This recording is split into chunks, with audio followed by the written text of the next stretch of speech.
வணக்கம். ஸ்ரீரங்கம் ஸ்ரீ அரங்கநாத சுவாமி திருக்கோவில் வரலாற்று தகவல்களும் அக்கோவிலுடைய சிறப்புகள் பற்றியும் அதிசயம் பற்றி தான் நம்ம தெரிஞ்சுக்க போறோம். வீடியோவை ஸ்கிப் பண்ணாம ஃபுல்லா பாருங்க. புதுசா நம்ம சேனலை பாக்குறவங்க சப்ஸ்கிரைப் பண்ணிக்கோங்க. வாங்க வீடியோக்குள்ள போலாம். 108 திவ்ய தேசங்கள்ல முதன்மையானதாகவும் பூலோக வைகுண்டம் என்றும் போற்றப்படுவது ஸ்ரீரங்கம் ஸ்ரீ அரங்கநாத சுவாமி திருக்கோவில். ஸ்ரீரங்கநாதர் திருக்கோவில். இந்த கோவில் திருச்சி மாவட்டம் ஸ்ரீரங்கம் என்ற ஊர்ல காவிரி ஆற்றின் கரையில தான் அமைந்திருக்கு. சுமார் 5000 ஆண்டுகளுக்கு மேல் பழமையான இந்த கோவில் இந்தியாவிலேயே அதிக பரப்பளவு கொண்ட கோயிலாகவும் ஆசியாவிலேயே 2வது பெரிய பெருமாள் கோயிலாகவும் விளங்குது. சோழர், பாண்டியர், சேரர், விஜயநகர பேரரசர்கள் என பல மன்னர்களால் சீரமைக்கப்பட்ட பெருமை இந்த கோவிலுக்கு உண்டு. இந்திய கோவில்களிலேயே மிக உயரமான கோபுரம் கொண்டதும் இந்த ஸ்ரீரங்கம் கோவில்தான். ஸ்ரீ ரங்கநாத சுவாமி திருக்கோயிலோட தனி சிறப்புகள் என்னன்னா, இந்தியாவிலேயே மிக உயரமான கோபுரம் கொண்ட கோவில் ஸ்ரீ ரங்கநாத சுவாமி கோவில்.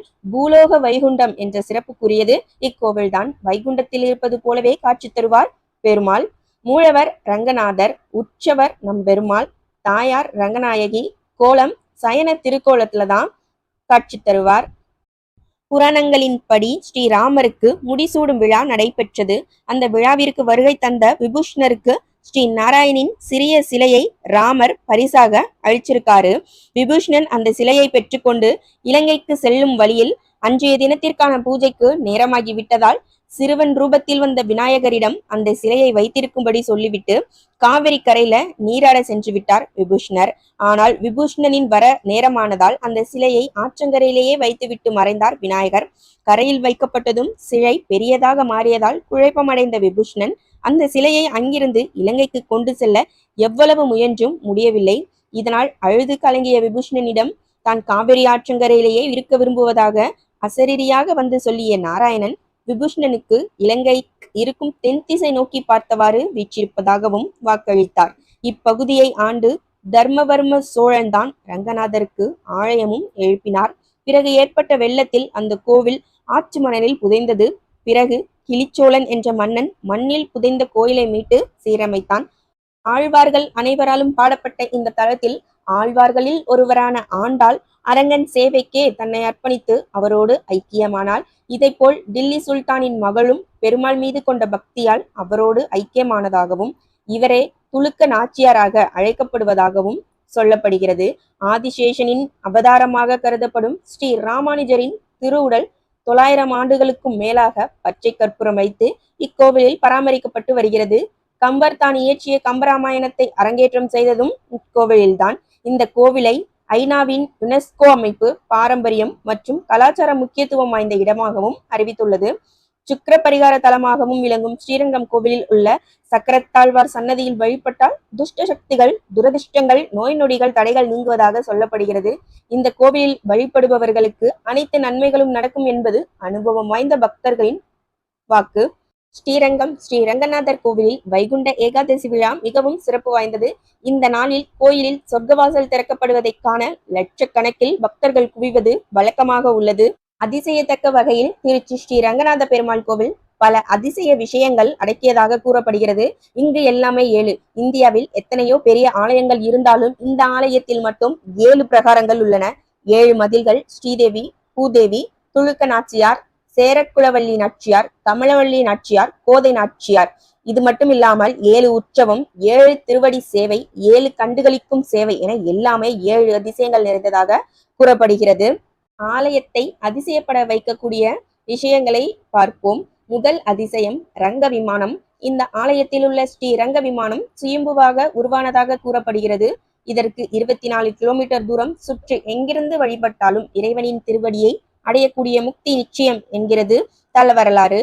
பொன்னால் வேயப்பட்ட இந்த விமானம் ஓம் என்ற பிரணவ வடிவில் எழுந்தருளி உள்ளது. இந்த தங்க விமானத்தில் அமுத கிண்ணத்துடன் பரவாசுதேவர் காட்சியளிக்கிறார். அந்த அமுத கிண்ணம் மெல்ல மெல்ல அவர் வாய் நோக்கி நகர்ந்து போவதாகவும் எப்போது அது அவரின் வாயருகில் சென்று சேர்கிறதோ அப்போது இந்த உலகம் அழியும் என்ற நம்பிக்கையும் நிலவுகிறது. 2வது அதிசயம் அசையும் கொடிமரம். ஸ்ரீரங்கத்தில் உள்ள ரெங்கவிலாஸ் மண்டபத்தில் உள்ள கல் கொடிமரத்தின் முன் நாம் விழுந்து வணங்கி கொடிமரத்தை உயர்ந்து நோக்கினால் அந்த கொடிமரம் அசைவது போல நம்மை ஆச்சரியப்படுத்துமாம் என பலரும் சொல்றாங்க. அப்படி கொடிமரம் அசையும் விதமாக காட்சியளித்தால் நம் வேண்டுதல் இறைவன் ஏற்றுக்கொண்டதாக நம்பிக்கை. மூன்றாவது அதிசயம் ஸ்ரீ ராமானுஜரின் திருமேனி. ஸ்ரீ ராமானுஜர் தமது 120வது வயதில் தான் பிறந்த அதே பிங்கள தமிழாண்டு மாசி மாதம் வளர்ப்பிறை தசமி திதியில தான் சனிக்கிழமை நண்பகலில் ஜீயர் மடத்தில் பகவத் சாயுஜம் அடைந்தார். 11ஆம் நூற்றாண்டில் வாழ்ந்த ஒரு மிக சிறந்த மகானான ஸ்ரீ ராமானுஜரின் உடல் 885 ஆண்டுகள் கடந்தும் இந்த திருக்கோவில்ல பதப்படுத்தப்பட்ட நிலையில்தான் வைக்கப்பட்டுள்ளது. அவரின் திருமேனியில் இன்றும் தலைமுடி, கைநகம் போன்றவை இருப்பதையும் வளர்ந்திருப்பதையுமே நாம காணலாம். நான்காவது அதிசயம் தேயும் அரங்கனின் செருப்புகள். திருவரங்கத்தில் பள்ளி கொண்டுள்ள ரங்கநாதர் அணிந்து கொண்டிருக்கும் காலணிகள் கொஞ்சம் கொஞ்சமாக தேய்வதாகவும் அந்த தேய்மானமான காலணிகள் திருக்கொட்டாரம் என்னும் இடத்தில் தூணில் மாட்டி வைக்கப்பட்டிருப்பதையும் இன்றுமே நம்ம கோவிலுக்கு போனா காணலாம். இந்த காலணிகளை செய்வதற்காகவே காலம் காலமாக தனித்த தொண்டர்கள் இருக்கிறார்கள். அதில் அதிசயம் என்னவெனில் 2 செருப்புகள் 2 ஊரில் செய்வார்கள். அவை இரண்டுமே ஒன்றே போலவே இருக்கும். 6 மாதங்களுக்கு ஒரு முறை ரங்கநாதனின் திருப்பாதத்தில் இருந்து அந்த காலணிகளை கலற்றுவார்கள்.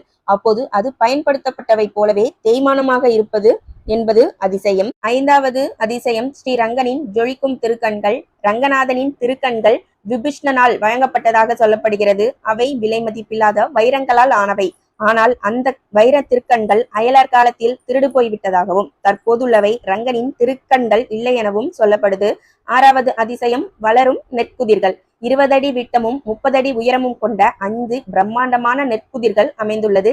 கிட்டத்தட்ட 1000 ஆண்டுகள் முன் நெல் சேமிப்பு கிடங்கில் வட்ட வடிவமாக அமைக்கப்பட்டவை. இதில் மொத்தம் 1500 டன் அளவுக்கு நெல் சேமிக்க முடியும். இதுவரை எந்த காலத்திலுமே இந்த குதிர்கள்ல நெல் இல்லாமல் போலது இல்லை என்ற பெருமை கொண்டது. இதில் எவ்வளவு நெல் கொட்டினாலும் அதை ஏற்றுக்கொள்ளும் விரிவடைந்து கொண்டே செல்லும் தன்மையும் கொண்டதாம். 7வது அதிசயம் 5 குழி 3 வாசல். ஸ்ரீரங்கம் கோயிலின் தாயார் சந்நிதிக்கு வெளியே இருக்கும் 5 குழி 3 வாசல் அற்புதமானது.